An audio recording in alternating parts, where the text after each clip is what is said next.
स्वागत है मेरे प्यारे मित्रों। तो हम कहानी को आगे बढ़ाते हैं और आज कहानी की शुरुआत में हमें दिखाया जा रहा है मुंह ने पूरी रात भर गुफा के बाहर बैरियर को मजबूत करने में लगा दिया और लियो भी पूरी रात भर से उन जंगली बिस्ट को गुफा से दूर भगाने में लगा दिया। उसके बाद वो दोनों गुफा के अंदर आते हैं जहाँ जूनियर चैन मुंह से पूछने लगता है कि मुंह क्या तुम ठीक हो। मुंह कहता है कि हाँ बस मैं थोड़ा थक गया हूँ। तब लियो मनी मन कहने लगता है कि मास्टर को देखकर लग रहा है कि उनकी शक्तियाँ कमजोर पड़ रही है। फिर लियो मुंह से पूछने लगता है कि मास्टर मुंह आपने तो कहा था। तब मुंह लियो को बीच में रोक देता है और आगे कुछ बोलने नहीं देता। मुंह लियो से कहने लगता है कि लियो तुमने बहुत अच्छा काम किया और अभी भी गुफा के बाहर कुछ जंगली बीस्ट थे तो तुम जाकर गुफा के बाहर पहरा दो क्योंकि तुम पहरा बहुत ही अच्छे से देते हो। ये सुनकर लियो बहुत ही खुश हो जाता है और लियो गुफा के बाहर पहरा देने के लिए चला जाता है। जूनियर चैन मनी मन सोचने लगता है कि मुझे ऐसा क्यों लग रहा है कि मुंह ने लियो को भेला फुसला कर यहाँ से भगा दिया। अगले सीन में जूनियर चैन मुंह को चाय देता हुआ पूछता है कि मुंह तुमने कहा था उन जंगली बिस्ट को किसी ने आदेश दिया है गुफा के अंदर आने के लिए, तुम्हें ये बात कैसे पता चली। तब मुंह बताता है कि गुफा के चारों ओर कहीं से खुशबू आ रही है और उस खुशबू से ही जंगली बिस्ट को गुफा का रास्ता का पता चला और वो जंगली बिस्ट गुफा के अंदर आने की कोशिश कर रहे थे। तब जूनियर चैन पूछता है कि खुशबू कहाँ से आ रही थी। मुंह बताता है कि खुशबू ब्लैक माउंटेन वैली से आ रही थी। ये सुनकर जूनियर चैन पूछता है कि ब्लैक माउंटेन वैली वो कहाँ है।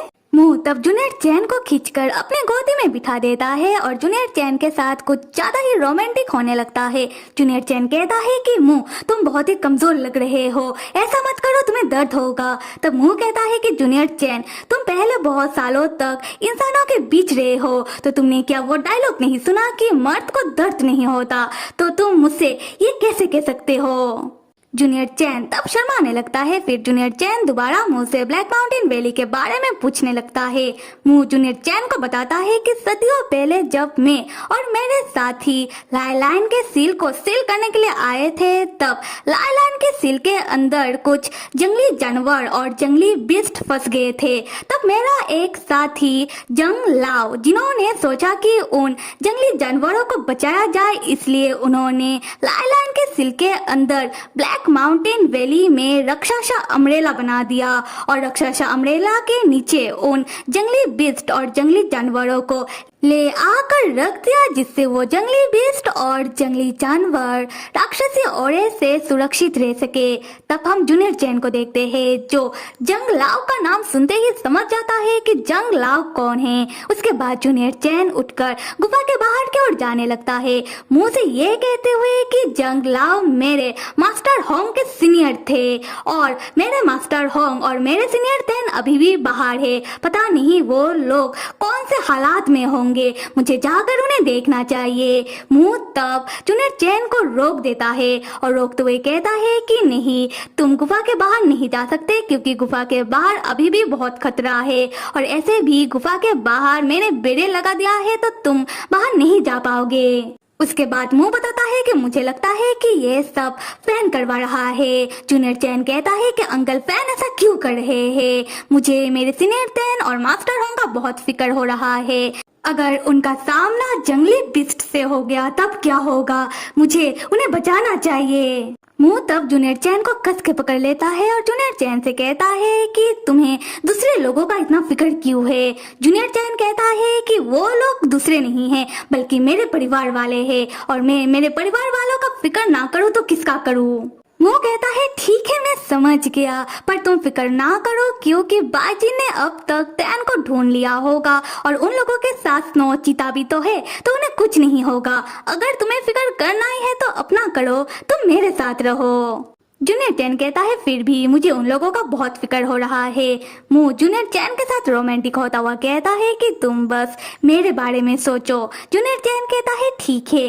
उसके बाद जूनियर चैन और मुंह जंगल तोड़ या फिर हम गुफा तोड़ भी कह सकते हैं रोमांस करने लगते हैं। यहाँ से सीन शिफ्ट होकर हम तैन बाजिन और बाकियों को देखते हैं जो ब्लैक माउंटेन वैली के अंदर चले जा रहे थे। तब तैन मुंह के ऊपर गुस्सा करता हुआ कह रहा था कि मुंह को अब तक पता चल गया होगा कि बाहर कितना खतरा है और हम खतरे में पड़ सकते हैं, तो मुंह को हमारा मदद करने के लिए यहाँ आ जाना चाहिए था। पर मुझे पक्का यकीन है कि मुंह को मेरा जूनियर चैन मिल गया होगा और वो कमीना मुंह मेरे जूनियर चैन के साथ रोमांस करने बैठ गया होगा। तब भोला भाईजिन कहता है कि तैन, तुम ज्यादा सोच रहे हो सकता है कि मुंह भी कोई परेशानी में हो और उन लोगों को भी मदद चाहिए हो। मुझे लगता है कि तैन, तुम थक गए होगे, तो हम कुछ देर यहाँ आराम कर लेते हैं। तब हम वेन को देखते हैं जिसके सर के ऊपर स्नो चीता बैठा हुआ है और वेन मन ही मन कह रहा था कि थक तो मैं गया हूँ इस गेंडे जैसे स्नो चीते को अपने सर के ऊपर उठाकर, पर मुझे पता है कि ये स्नो चीता मेरी ही भलाई के लिए मेरे सर के ऊपर बैठा हुआ है, जिससे मैं राक्षसा अम्ब्रेला की एनर्जी से बचा रह सकूं। खैर, उसके बाद वो चारों थोड़ी देर आराम करने के लिए बैठते हैं, जहाँ बाजिन बहुत प्यार से तैन का ध्यान रखने लगता है और तैन जूनियर चैन और मास्टर होंग के बारे में फिक्र करने लगता है, खास करके मास्टर होंग के बारे में, क्योंकि तैन को कहीं ना कहीं लग रहा है कि ब्लैक माउंटेन वैली के अंदर उसका मास्टर होंग की होंगे जो मुसीबत में पड़ गए हैं। तैन तब कहता है कि काश मास्टर होंग थोड़ा हिंट दे पाते कि वो एग्जैक्ट कहाँ है, तो हम जल्दी ही उन्हें ढूंढ लेते। वेन तब तैन से कहता है कि तो फिर हम ब्लैक माउंटेन वैली से निकलते हैं, क्योंकि मुझे लगता है कि तुम जिन्हें ढूंढ रहे हो वो लोग अब तक इस दुनिया से चल बसे होंगे, क्योंकि वो लोग अगर अब तक जिंदा होते तो हमें अब तक मिल नहीं जाते, क्योंकि हम कितने देर से उन लोगों को ढूंढ रहे हैं। तैन को तब वेन के ऊपर बहुत गुस्सा आता है और तैन स्नो चीते से कहता है कि वेन के सर में 2 मुक्का मारने के लिए। स्नो चीता तब ऐसा ही करता है और वेन के सर में जोर जोर से मुक्का मारने लगता है और मन ही मन कहता है कि वेन, तुम्हारा गलती है, किसने कहा था अपना मुंह खोलने के लिए। वेन तब तैन से माफी मांगने लगता है। तब जोर जोर से हवा चलने लगती है और आसपास की मिट्टियां हटने लगती है। तब जमीन के नीचे से एक बड़ा कंकाल का सर उड़कर आकर तैन से टकराता है, जिसको देखकर पहले तैन तो डर कर चीखने लगता है। उसके बाद जैसे ही तैन को एहसास होता है, तैन उस कंकाल के सर को मुक्का मारकर दूर फेंकता है और कहने लगता है कि इतना बड़ा कंकाल का सर। तब बाजिन तैन को शांत करने लगता है कि तैन, तुम शांत हो जाओ, डरो मत, बस कंकाल ही तो है, इससे बिल्कुल खतरा नहीं है।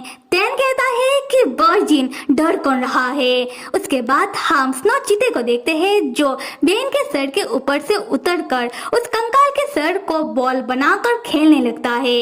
वेन तब राक्षसा अम्ब्रेला से घबराकर अपना हाथ अपने सर के ऊपर रख लेता है, जिससे वेन भी बाकी पेड़ पौधों की तरह सूख ना जाए। खैर, तब तैन और बाजिन अपने सामने देखते हैं कि मिट्टी हटने के कारण जमीन के नीचे से बहुत सारी और बहुत बड़ी बड़ी जंगली बीस्ट और जंगली जानवरों का कंकाल निकला है, जो देखकर तैन मनी मन कहता है कि यहाँ पर कुछ ज्यादा ही कंकाल नहीं है।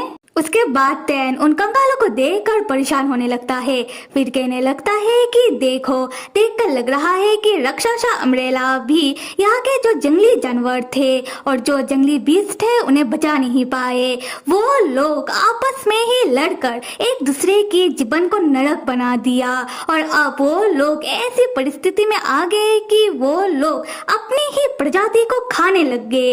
ऐसे जीवन से तो तय हो जाना ही अच्छा है। तब बाजिन कहने लगता है कि जीवन से तब रिग्रेट नहीं होता जब किसी को पता है कि वो जी क्यों रहा है और मर किस लिए रहा है। ये सुनकर तैन बाजिन के ऊपर भड़क जाता है और बाजिन से कहता है कि बाजिन, मैंने तुमको मना किया है ना कि तुम ऐसी बात मत किया करो, और बताओ कि तुम मुझसे क्या छुपा रहे हो। बाजिन तब तैन के माथे में किस करता हुआ कहता है कि नहीं तो मैं तो तुमसे कुछ नहीं छुपा रहा। तैन कहता है कि अच्छी बात है, वरना मैं ही तुम्हें मार दूंगा। बाजिन तब तैन को कहता है कि तैन, पता है बचपन में मैं बहुत ही घमंडी था, मैं हर एक चीज को अनदेखा कर देता था और शायद मेरी इसी ही हरकत के कारण बचपन में तुम्हारा जान मेरे वजह से ऑलमोस्ट जाने वाला था।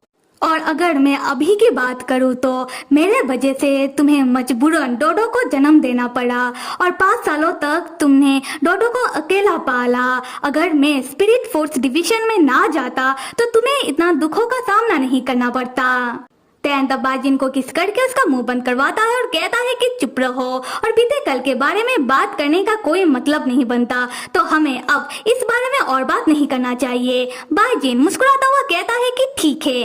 तैन तब खड़ा होकर जोश में कहने लगता है कि इतने सारे जंगली बिस्ट के कंकालों को देखकर लग रहा है कि दानव राज का ठिकाना कहीं आसपास ही होगा, तो हमें सतर्क हो जाना चाहिए और गधे स्नो चिते कहीं के कंकाल के सर से खेलना बंद करो और चलो चलकर अपने लोगों को ढूंढते हैं। तब बाजिन देखता है कि राक्षसा अम्ब्रेला की सिल में दरारें पड़ने लगती है और देखते ही देखते राक्षसा अम्ब्रेला टूटकर गिरने लगता है। बाजिन दौड़कर आकर तैन को बचाता है और वेन अपनी जड़ों से खुद को और स्नो चिते को बचाता है, पर राक्षसा अम्ब्रेला का एक बड़ा हिस्सा टूटकर बाजिन के ऊपर गिर जाता है। ये देखकर तैन घबराकर बाजिन का नाम पुकारने लगता है और हम देखते हैं कि बाजिन तब बेहोश होने लगता है।